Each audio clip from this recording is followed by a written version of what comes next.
समन्ता चक्रवालेषु अत्रा गच्छन्तु देवता सदा मं मुनिराजः शृण्वन्तु सद्गमोखदं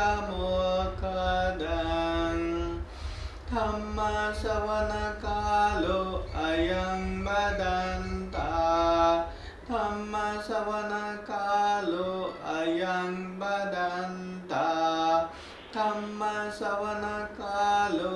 अयं वदन्ता नमो तस्स भगवतो अरहतो सम्मा सम्बुद्दस्स नमो तस्स भगवतो अरहतो सम्मा सम्बुद्दस्स नमो तस्स भगवतो अरहतो सम्मा सम्बुद्दस्स सपपापसकरणं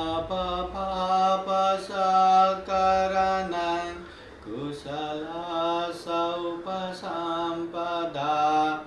सचित्तपरियोदापनं एतं बुद्धानुशासनं यो च वसतं जीवे दुःशीलो असमाहितो एकाहं जीवितं शय्यो शीलवन्तः सजायिनो सभेत शान्तिदन्दस्व सभे भयान्ति मच्युनो आत्तानं उपमं गत्वा नहनेय न घातय। सर्वप्रथम महाकारुणिक तथागत भगवान अरहत सम्यक संबुद्ध को त्रिवार वंदना। महाकारुणिक तथागत बुद्ध द्वारा देशित सुआख्यात धम्म को त्रिवार वंदना। महाकारुणिक तथागत बुद्ध के आर्य श्रावक संघ को त्रिवार वंदना। परम पूजनीय बोधिसत्व डॉक्टर बाबा साहब अम्बेडकर आज के कार्यक्रम में उपस्थित संपूर्ण श्रद्धा संपन्न बुद्धि संपन्न उपासक उपासिकाएं, महाकारुणिक तथागत बुद्ध ये जो जीवन है, ये जो मनुष्य जीवन है, ये मनुष्य जीवन को सभी प्राणी मात्र में सर्वश्रेष्ठ कहते हैं, दुर्लभ कहते हैं, अमूल्य कहते हैं। किच्छु मच्चान जीवितं, किच्छु मनुष्यपति लाभो, ये मनुष्य जीवन प्राप्त होना दुर्लभ है। किच्छु मच्चान जीवितं, मनुष्य होके मनुष्य की तरह जीना ये दुर्लभ है। ये तथागत बुद्ध के वाणी है।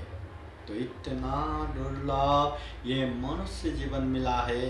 केवल खा पी के जीना, जीने के लिए संघर्ष करना, परिवार बनाना, हाँ, और एक दिन मरना, इतना ही काफी नहीं है ये जीवन के लिए। इतना तो सामान्य पशु पंछी जीव जंतु कीट पतंग हर कोई करता है। तो इतना दुर्लभ ये मनुष्य जीवन है। हम में चिंतन मनन करने की शक्ति है, हम में विवेक बुद्धि है, हम में प्रज्ञा है। हर चीज को अच्छे बुरे योग्य अयोग्य पाप धर्म कुशल अकुशल अच्छे से जान सकते हैं, समझ सकते हैं। और इतना ही नहीं, अच्छे में आगे बढ़ सकते हैं, बुरे में दूर रह सकते हैं। और ये इंसान ही कर सकते हैं। इंसान के अलावा कोई भी जीव जंतु पशु पंछी कीट पतंग नहीं कर सकते। ऐसा दुर्लभ जीवन मिला है। तो ये दुर्लभ जीवन को हमें अच्छे से अच्छे पुण्य कार्य करते हुए ये जीवन को सफल सार्थक बनाना चाहिए। चाहे धम्म देशना सुन के हो, चाहे धम्म की चर्चा करके हो, बस धम्म को अच्छे से जानना है। ये तो पहला मार्ग हुआ। बहुत सारे लोग यहीं अटक जाते हैं कि हम धम्म देशना सुन रहे हैं ना, हम धम्म की चर्चा कर रहे हैं ना, बस हो गया। नहीं, ये तो प्रारंभ हुआ। उसके तुरंत बाद हमें करना है, जो अच्छे धम्म को जाना है ना, समझा है ना, उससे पालन भी करना है। अच्छे धम्म को अच्छे से पालन करना है। थोड़ा सा किया बस हो गया, नहीं मैं थक गया, मैं बोर हो गया, नहीं मैं अभी बाद में करूँगा, अभी नहीं, ऐसा हटना नहीं है। अच्छे धम्म है ना, अच्छे से पालन करना, परिपूर्ण होने तक पालन करना। फिर तथागत बुद्ध कहते हैं, अच्छे धम्म को जान के समझ के अच्छे से पालन किया तो जीवन में निश्चित रूप से अच्छा परिणाम भी आएगा। जीवन में सुख आएगा, शांति आएगा, आनंद आएगा। जीवन में दुख मुक्ति का मार्ग फल, श्रोतापत्ति फल, सकेतागामी फल, अनागामी फल, अरहत फल, ऐसे मार्ग फल में भी पहुंच सकते हैं, दुख मुक्त भी हो सकते हैं। बस पहला अच्छे धम्म जानना है, उसके बाद अच्छे धम्म को अभ्यास करना है, फिर उसका अच्छा परिणाम भी आएगा ही। तथागत बुद्ध कहते हैं, सब पाप सकरणं, दुनिया में जितने भी पाप है, अकुशल है, गलत है, उससे दूर रहो। कुशल से उपसंपदा, जो भी अच्छे है, धम्म है, पुण्य है, उसमें आगे बढ़ो। सचित परियोदपनं, अपने चित्त को परिशुद्ध रखो। ये तंग बुद्धानुशासनं, ये बुद्धों का उपदेश है, बुद्धों का शिक्षा है। इसलिए अच्छा करना है, बुरे से दूर रहना है, चित्त परिशुद्ध करना है, ये बुद्ध का उपदेश है। तथागत बुद्ध गृहस्थ में रहने वाले उपासक उपासिकाओं को दान, शील, भावना, ये 3 गुण धम्म में जोड़ देते हैं। उसी तरह जो दुख मुक्ति के मार्ग पे चलना चाहते हैं, सही मायने में वो दुख मुक्त होना चाहते हैं, तो ऐसे व्यक्तियों के लिए तथागत बुद्ध ने 3 गुण धम्म सिखाते हैं, शील, समाधि, प्रज्ञा। सबसे पहले शील पालन करना है, शीलवान बनना है। अगर शील अच्छे से पालन करेंगे, अनुशासन में अच्छे से रहेंगे, तो हम आगे बढ़ सकते हैं, अपने मन को समाधिस्थ कर पाएंगे, अपने मन को एकाग्र कर पाएंगे। जब हम मन को सही मायने में सही समाधि बढ़ा पाएंगे, एकाग्र कर पाएंगे, तो मन में सही रूप से प्रज्ञा भी उत्पन्न होगा, और यही प्रज्ञा हमें दुख मुक्ति के तरफ लेके जाएगा, निर्वाण के तरफ लेके जाएगा। तो देखा जाए तो शील अपने आप में सभी गुण धर्म का आधारशिला है। इसलिए विहार में जाने वाले हर उपासक उपासिकाओं को, या अपने आप को बौद्ध कहने वाले हर व्यक्ति को, सबसे पहले ये पंचशील पालन करो, ये 5 शील अच्छे से पालन करो करके पंचशील देते हैं। प्राणी हिंसा नहीं करना, ये चोरी नहीं करना, काम मिथ्याचार व्यभिचार नहीं करना, झूठ नहीं बोलना, नशा पता सेवन नहीं करना, ये 5 शील अच्छे से पालन करना है। बौद्ध जगत में ये 5 शील तो पालन करते ही है। ये 5 शील पालन करने का मतलब गलत अकुशल पाप से दूर रहना। इससे आगे बढ़ के विशेष अवसर पर, विशेष समय पर अष्टशील भी ग्रहण करते हैं, उपोषण भी लेते हैं। विशेषतः वर्षावास समय में हर दिन भी उपोषण पालन करने वाला मिलते हैं।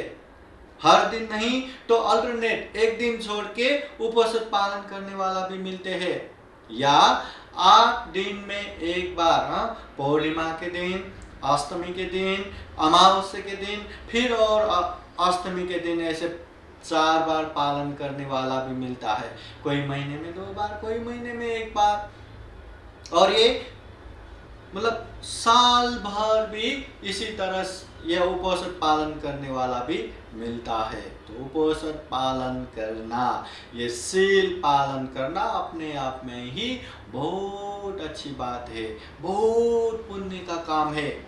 तथागत बुद्ध कहते हैं यो च वस्स शतं जीवे, 100 साल तक भी जिए, 100 साल तक भी हम जिए। कैसे? दुस्सीलो असमाहितो, दुस्सील होके, सील से वंचित होके, सील से अलग होके, असमाहित होके या असंयमित होके 100 साल भी जिए, उसका कोई भी लाभ नहीं, उसका कोई भी अच्छाई नहीं है। एकाहं जीवितं सय्यो, एक दिन जीना भी श्रेष्ठ है, एक दिन जीना भी उत्तम है। कैसे? शीलवंत सजाइनो, शीलवान होके, ध्यान भावना करके, अपने आप को संयमित करते हुए एक दिन भी जिया तो वो 100 साल जीने से भी बहुत अच्छा है। इसलिए शील पालन करना बहुत ही जरूरी है, बहुत ही जरूरी है। तो इसलिए गृहस्थ में रहने वाले हर उपासक उपासिकाओं को पंचशील पालन करना ही है, और विशेष समय में विशेष अवसर पर यह अष्टशील पालन करके उपोषण ले सकते हैं। इसलिए बौद्ध जगत में चाहे श्रीलंका हो, थाईलैंड हो, म्यांमार हो, लाओस हो, कंबोडिया हो, जहाँ जहाँ बुद्ध धम्म संघ को मानने वाले उपासक उपासिकाएं हैं, भिक्षु भिक्षुणी है, वहाँ ये उपोषणशील देते हैं, उपोषणशील लेते हैं, उपोषणशील को पालन करते हैं। जिस तरह पंचशील पालन करना अनिवार्य है, पंचशील में एक भी शील बिगाड़ा तो उसका दुष्परिणाम लगता है, अकुशल लगता है, पाप लगता है। आप हिंसा नहीं करेंगे, ठीक है, चोरी नहीं करेंगे, ठीक है, व्यभिचार नहीं करेंगे, ठीक है, झूठ नहीं बोलेंगे, ठीक है, मगर दारू नशा पता सेवन करेंगे तो आपको अकुशल हो गया, आपको पाप हो गया। चलो आप दारू नशा पता भी सेवन नहीं करेंगे, झूठ भी नहीं बोलेंगे, व्यभिचार भी नहीं करेंगे, चोरी भी नहीं करेंगे, मगर आप हिंसा करते हैं, घर में रहते समय यहाँ वहाँ से मच्छर आते हैं, आप उसको मारते हैं, या इलेक्ट्रिक बैट से झिर झिर करके मारते रहते हैं, हिंसा करते हैं, चाहे किचन में आने वाले वो चींटियों को, वो जो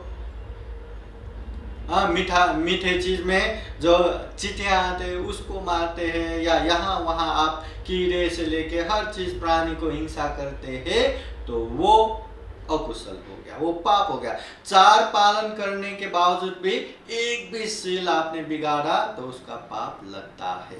तो ये हुआ पंचशील। और पंचशील में जो अष्टशील करके, उपोषण करके और ज्यादा शील का पालन करते हैं, वो जितना पालन करेंगे ना उतना आपको पुण्य लगता है, उतना आपको धम्म लगता है, उतना ही आपका कुशल कम हो जाता है। मतलब ये अष्टशील उपोषण पालन करने से आपको पुण्य होगा, धम्म होगा। कथम कदाचित आपने यह अष्टशील पालन नहीं कर पाए, या आपको पता ही नहीं था, या आपने पालन ही नहीं कर पाए, पालन ही नहीं कर रहे, तो कोई भी इसमें आपत्ति नहीं है, कोई भी इसमें दोष नहीं है, आपको कोई भी पाप नहीं लगता, अकुशल नहीं लगता। समझ लीजिए, अष्टशील उपोषण पालन करेंगे तो ज्यादा पुण्य मिलेगा, अगर पालन नहीं करेंगे तो पाप नहीं लगता। मगर पंचशील ऐसा नहीं, पंचशील तो आपको पालन करना ही है, हर दिन पालन करना है, हर समय पालन करना है, कभी भी माफी नहीं है। आपने दिन भर पंचशील पालन किया और शाम में आके थोड़ा सा दारू पिया, नशा लिया, आपका शील भंग हो गया, अकुशल हो गया, पाप हो गया। एक दिन तो छोड़ दो, आपने पूरा हफ्ता दिन या 10 दिन तक अच्छे से पंचशील पालन किया और एक दिन आके एक मच्छर को मारा तो आपका शील टूट गया, आपको अकुशल हो गया, पाप हो गया।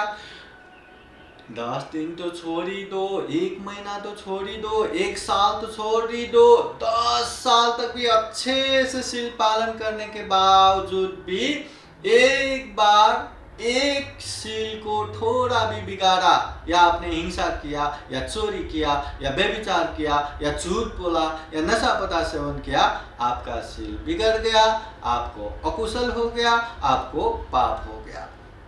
ये पंचशील। तो अष्टशील ऐसा नहीं। 5 सील को छोड़ के बाकी आपने पालन किया तो आपको पुण्य लगेगा, पालन नहीं किया तो आपको पुण्य नहीं लगेगा। इसलिए ये अष्टशील, ये उपोषदशील। ये अष्टशील आज के समय में चलो ये 8 शील पालन करो, ये उपोषद धारण करो करके ऐसे ही बनाया हुआ ये शील नहीं है।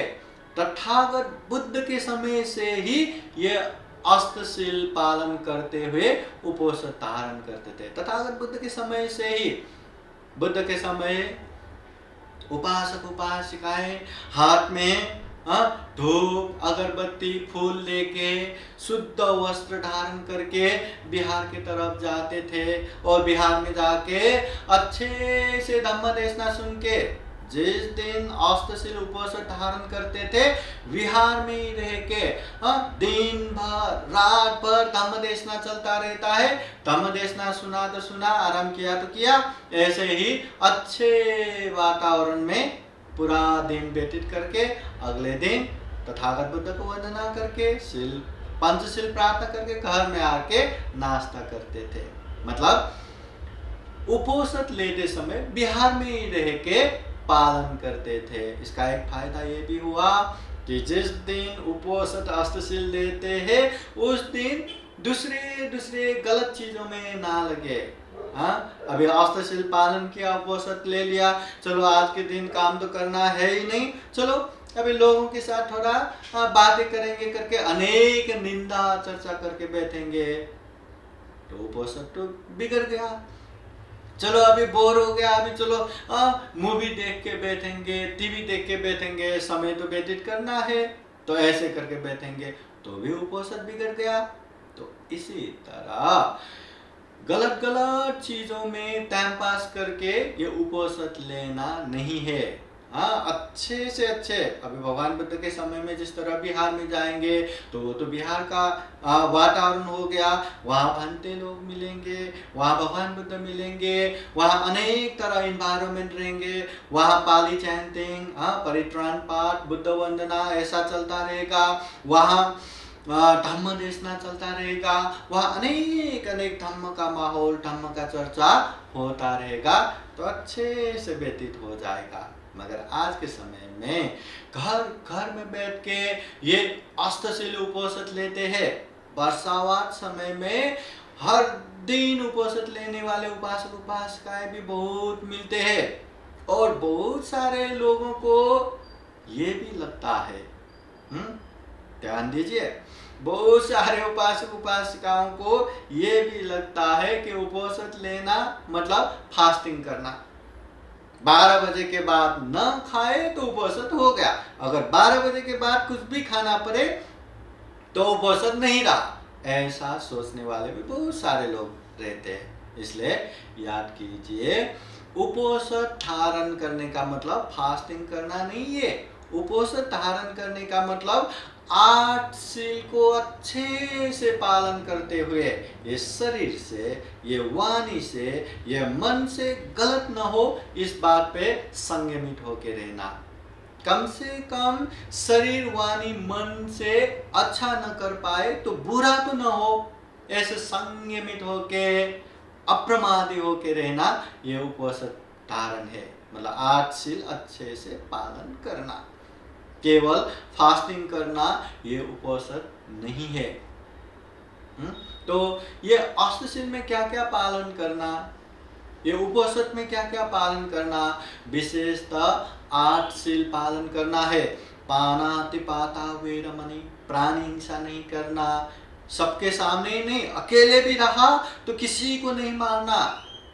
मच्छर मारो या हाथी मारो, छोटे प्राणी मारो या बड़े प्राणी मारो, जान तो एक ही है ना, हिंसा तो हो गया ना, पाप तो लगेगा ही, अकुशल तो होगा ही।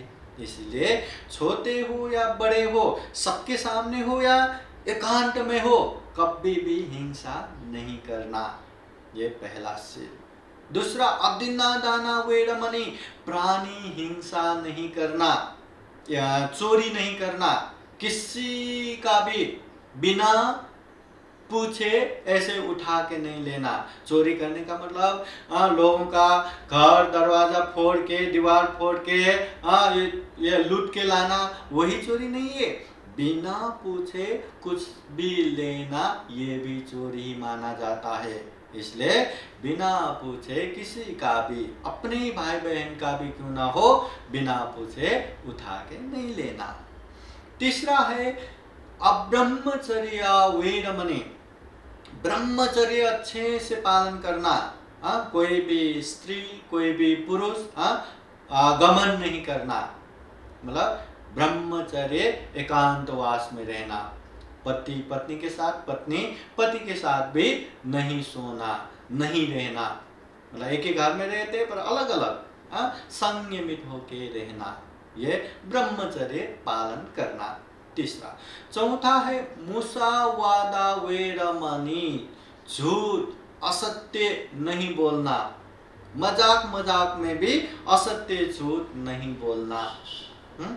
पांचवा है सुरामेरय मज्जपमादत्थाना वेरमणि, अम्ल नशा पदार्थ सेवन नहीं करना, चाहे मादक पदार्थ हो, सिगरेट हो, ये दारू, नशा पदार्थ, जितने भी ये अम्ल नशालु पदार्थ है वो सेवन नहीं करना, ये पांचवा सील है। छठा है विकाल भोजना वेरमणि, ये विकाल समय में, जो समय नहीं है ऐसे समय में खाना नहीं खाना। बहुत सारे लोगों को लगता है विकाल भोजन का मतलब 12 बजे के बाद खाना ही नहीं है। बहुत सारे बौद्ध देशों में ऐसा ही करते हैं कि एक सीमित 12 बजे से पहले खाना, ये समय हो गया, काल हो गया, और 12 बजे के बाद खाना ये विकाल हो गया। मगर समय के हिसाब से कौन सी जगह पे, कहाँ, कैसे, किस तरह से खाते हैं, उस हिसाब से थोड़ा बहुत समय ऊपर नीचे भी होता है। इसलिए जो उपवास धारण करने वाले उपासक उपासिकाएं हैं, ये अष्टशील में ये विकाल भोजन का मतलब, अभी 12 बजे से पहले आपको भोजन ही नहीं मिला, आपका आधा घंटा लेट हो गया, तो क्या वो आधा घंटा देरी हो गया करके आप भूखा ही रहेंगे? या मेरा तो अभी उपस्थिति नहीं रहा करके फिर आप जो मर्जी करेंगे? नहीं, थोड़ा बहुत ऊपर नीचे हो भी जाता है। तो मतलब एक बार अच्छे से खाना, सुबह नाश्ता किया है और अच्छे से खाना खा के रात को नहीं खाना, ये मतलब विकाल भोजना। ऐसा नहीं कि खाना तो है ही, जब मर्जी खाते रहेंगे, उस तरह से ना करना ही ये विकाल भोजना है। फिर 7वें में आता है नच गीत वादित विसुक दर्शन माला गंध विलेपन धारण मनन विभूषण थाना, जो भी ये नाच गान बाजा, ये अटर पाउडर, जो भी मतलब विलासिता में आता है, अति में आता है, जो भी सौंदर्यता प्रमाद में आता है, ऐसे चीजों से दूर रहना।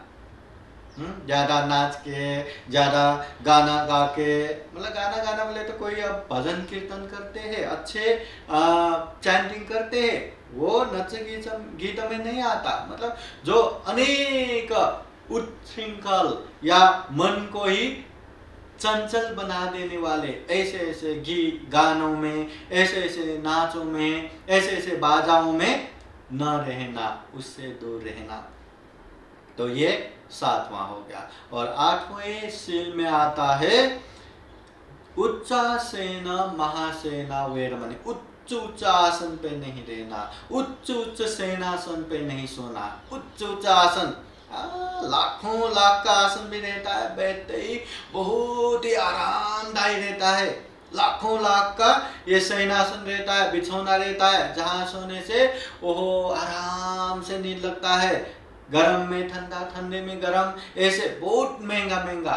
तो ऐसे में नहीं रहना, मतलब विलासी, भोग विलासी जीवन से अलग रह के शांत सौम्य जीवन, अनुशासित जीवन जीना। अब बहुत सारे लोग ऐसा भी कहते हैं कि अभी उपवास लिया है, हम सोफे पे भी नहीं रहेंगे, उपवास लिया है, हम ये जो बेड पे भी नहीं सोएंगे। नहीं सोए ठीक है, मगर कोई बैठता भी है तो आपत्ति नहीं। बहुत महंगे महंगे ऐसे मतलब जिसमें अटैचमेंट हो जाएगा, जिसमें एकदम आसक्ति उत्पन्न हो जाएगा, ऐसे जगह पे नहीं बैठना, ऐसे जगह पे नहीं सोना। अटैचमेंट नहीं होना, तृष्णा उत्पन्न नहीं होना, इसका अर्थ ये है। तो इस तरह से ये उपोषण में अष्टशील 8 शील को अच्छे से पालन करते हैं। अच्छे से पालन करते हुए उस दिन बहुत ही संयमित होके, बहुत ही शांत होके, शीलवान होके जीवन व्यतीत करते हैं।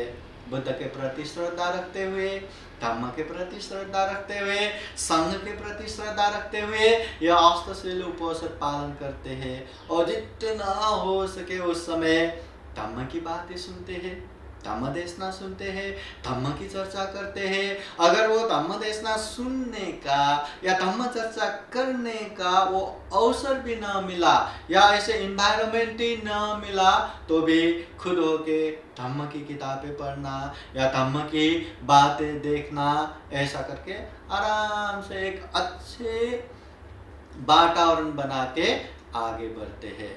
मतलब अच्छे से जिस दिन उपवास पालन करते हैं, अष्टशील पालन करते हैं या 8 शील तो पालन करते ही है, इसके अलावा भी बहुत ही संयमित होके शरीर से अच्छे करने के प्रयास करते हैं।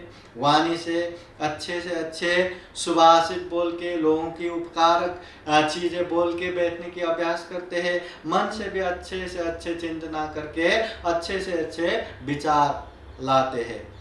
और कम से कम शरीर से अच्छा न कर सके तो बुरा तो बिल्कुल नहीं करते, वाणी से अच्छा न बोल सके तो बुरा तो बिल्कुल नहीं बोलते, मन से अच्छा चिंतना न ला सके तो बुरा तो लाते ही नहीं। इस तरह संयमित होके, शांत होके ये अष्टशील उपवास पालन करते हैं।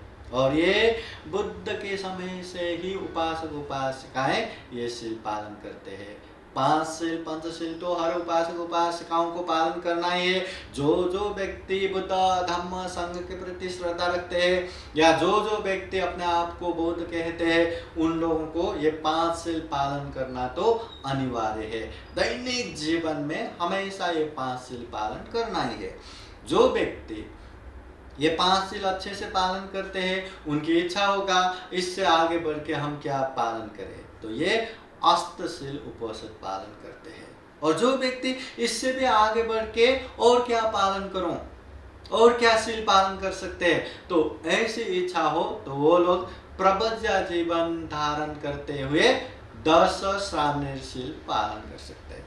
और उससे भी आगे बढ़ के और क्या शील पालन करूं, और शील पालन करना चाहते हैं तो उपसंपदा दीक्षा लेके भिक्षु बन के 227 नियम पालन कर सकते हैं। या महिला हो तो भिक्षुणी बन के 311 नियम पालन कर सकते हैं। तो याद रखना ये भी है, शील पालन करने मात्र से अपने आप दुख मुक्ति नहीं होते, मगर शील पालन किए बिना भी कोई भी दुख मुक्ति नहीं होते। इसलिए शील सभी गुण धर्म का आधार है। और ये अष्टशील उपवास तो हर उपासक उपासिकाएं जो जीवन में और ज्यादा धम्म में प्रगति करना चाहते हैं और ज्यादा धम्म में उन्नति करना चाहते हैं, तो पंचशील के साथ साथ ये समय समय पर अष्टशील पालन करना ही चाहिए। हो सके तो वर्षावास के समय में हर दिन 3 महीना आप लोग अष्टशील उपवास पालन कर सकते हैं, या हो सके तो मतलब एक दिन छोड़ के भी पालन कर सकते हैं, या जमता ही नहीं, खूब काम है, ये वो करना है, तो ठीक है 8 दिन में एक दिन तो पालन करो। अष्टमी के दिन, अमावस्या के दिन, पौर्णिमा के दिन, और एक बार अष्टमी आता है 4 दिन, 8 दिन में एक बार और इतना भी नहीं होता तो पूर्णिमा और अमावस्या 2 बार तो पालन करना ही है, और ऐसा भी नहीं हुआ तो पूर्णिमा के एक दिन तो पालन करना ही है, मगर ये अष्टशील उपवास पालन करना ही है। अभी बहुत सारे लोगों को लगता है कि ये अष्टशील उपवास पालन करने से क्या ही हो जाएगा, बस यही इतना ही 3 नियम ही तो ज़्यादा है, चलो जब मौका मिले तभी करेंगे, नहीं हुआ तो भी ठीक है, फास्टिंग हुआ तो पालन करेंगे, नहीं हुआ तो भी ठीक है, ऐसा बहुत सारे लोगों को लगता है। तो ऐसे में महाकारुणिक तथागत बुद्ध का एक तरीका है, लोगों को पालन करना ही है, इस तरह से उपदेश नहीं देते, मगर जो व्यक्ति पालन करते हैं जीवन में इतना उसका भला होता है, अच्छा होता है, और जो व्यक्ति पालन नहीं करते उन लोगों को वो जो भला होना है, वो जो कल्याण होना है, उससे वंचित होता है। तो अच्छा चाहते हैं तो करो, अच्छा नहीं चाहते तो मत करो, अच्छे से समझाते हैं। तो उपासक उपासिकाएं ये अष्टशील उपवास पालन करना है कि नहीं, या पालन तो करना है फिर भी चलो जितना हो उतना ही पालन करेंगे, ऐसे ढीला ढीला रह के जो ये अष्टशील उपवास पालन करते हैं ना, उन लोगों के लिए ध्यान रखिए कितने मजबूती से, कितने अच्छे से पालन करना चाहिए और कितना उसका ज़्यादा पुण्य मिलता है, उसका एक छोटा सा उदाहरण देता हूँ, एक छोटा सा कहानी। महाकारुणिक तथागत बुद्ध के समय में बुद्ध ज्यादातर ये श्रावस्ती में रहे। एक तरह से बुद्ध धम्म का प्रचार प्रसार के केंद्र बिंदु के रूप में श्रावस्ती में रहे। धम्म प्रचार प्रसार के लिए इधर उधर गांव नगर देश देशांतर चारिका करते थे, मगर वापस यही श्रावस्ती में आते थे। और दूर दूर के दिशा विदिशाओं से आने वाले भिक्षु भिक्षुनियां भी तथागत बुद्ध को मिलना है तो वो लोग भी श्रावस्ती की तरफ ही आते थे।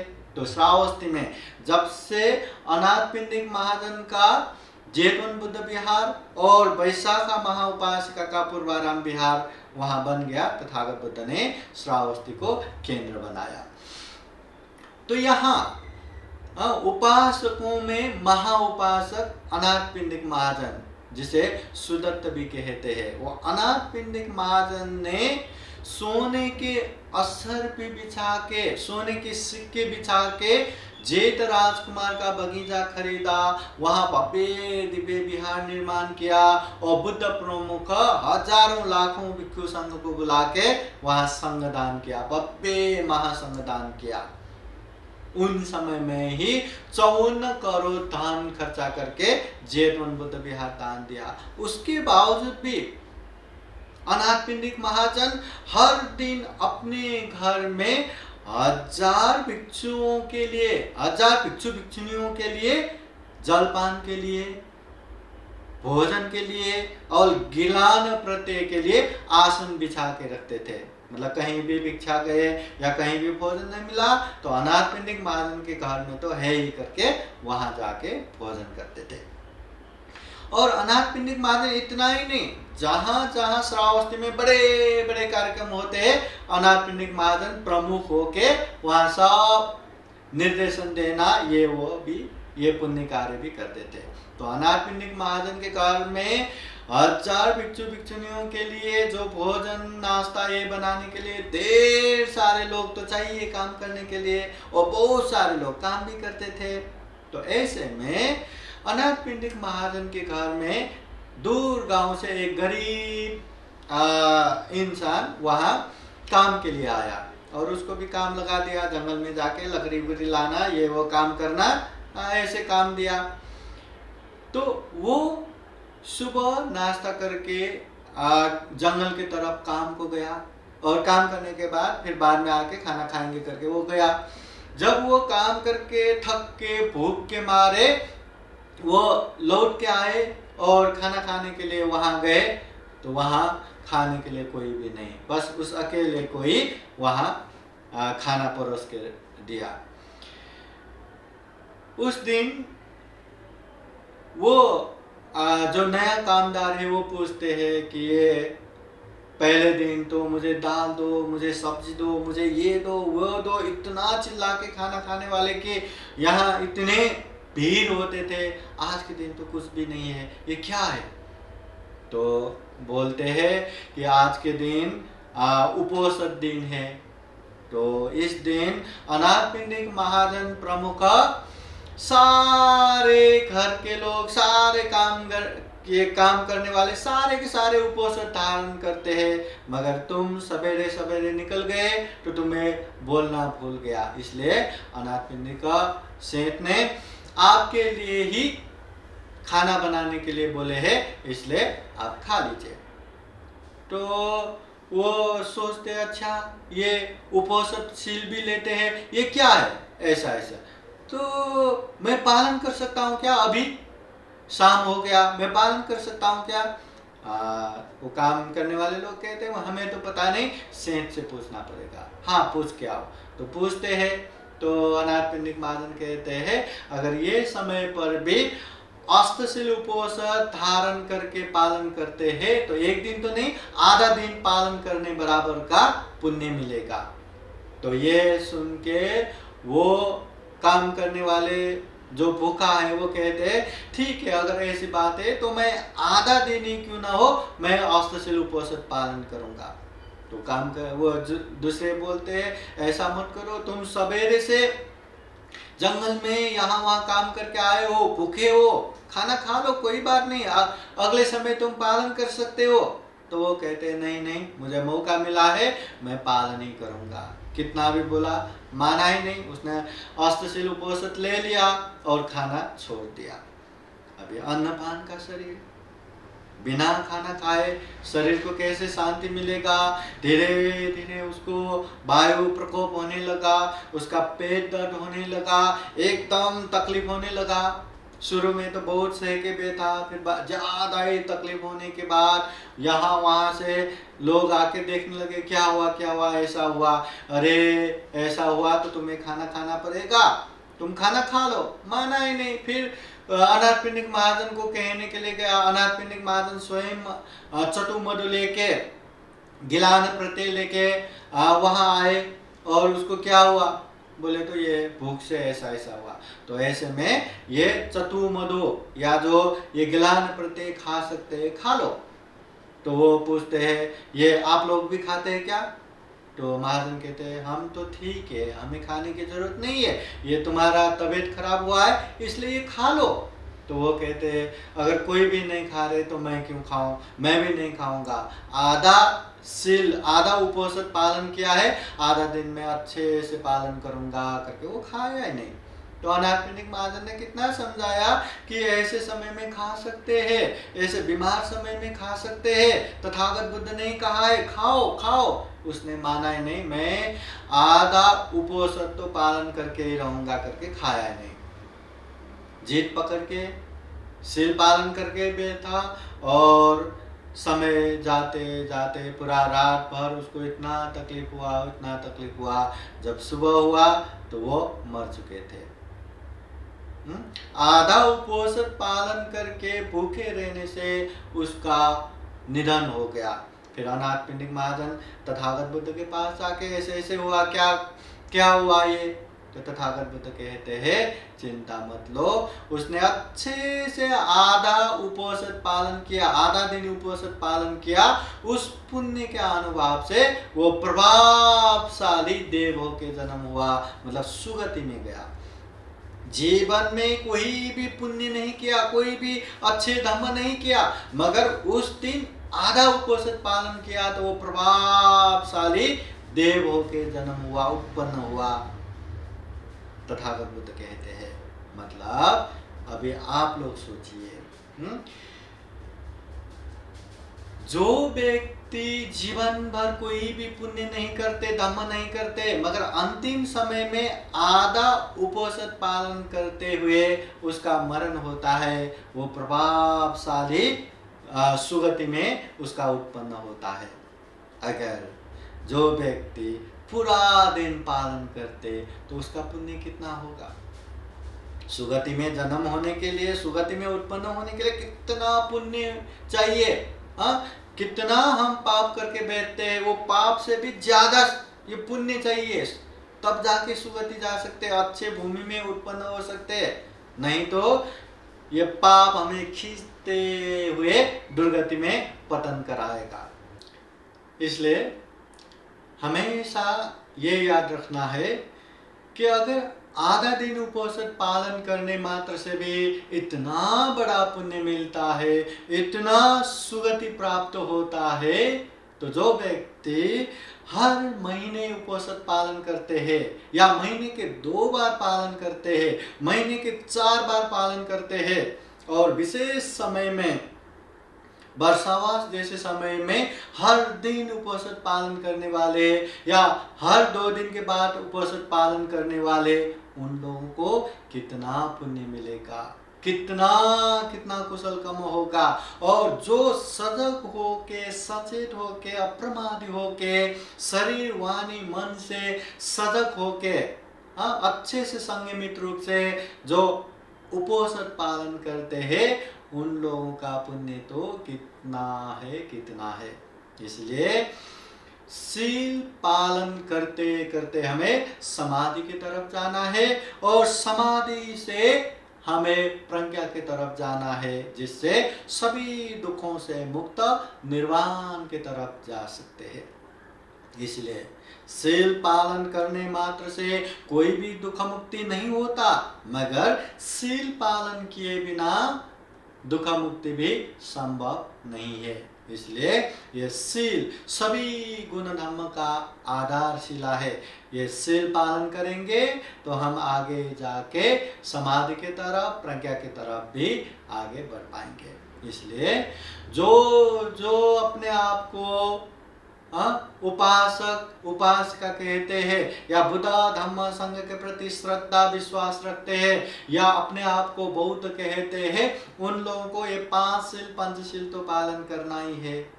विशेष समय में ये 5 शील से भी आगे शील पालन करने के लिए, चाहे अष्टमी हो, अमावस्या हो, पूर्णिमा हो, विशेष समय में ये 8 शील पालन करते हुए उपवास धारण करना चाहिए।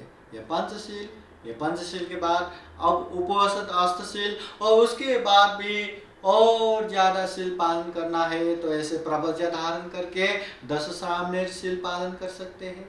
और उससे भी ज्यादा शील पालन करना है तो उपसंपदा दीक्षा लेके भिक्षु बन सकते हैं, 227 नियम पालन कर सकते हैं, या कोई महिला है तो भिक्षुनी बन सकते हैं, 311 शील पालन कर सकते हैं।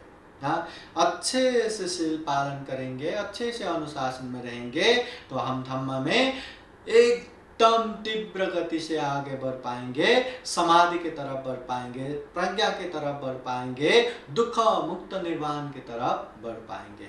इसलिए जीवन में ये अष्टशील उपवास धारण करना बहुत जरूरी है। इससे बहुत ज्यादा पुण्य मिलता है, और इसके आनिशंस फायदा को जानते हुए जीवन में जितना मौका मिले उतना उपवासशील पालन कर सके, अच्छे से पालन कर सके, संयमित होकर पालन कर सके, और खूब सारा पुण्य अर्जन करते करते ये दुर्लभ, ये अमूल्य, ये सर्वश्रेष्ठ मनुष्य जीवन को सफल बना सके, सार्थक बना सके, अंत में जन्म जरा व्याधि मरण से मुक्त निर्वाण तक प्राप्त कर सके, ऐसी कामना करते हुए आज का ये धम्म देशना यही समापन करते हैं।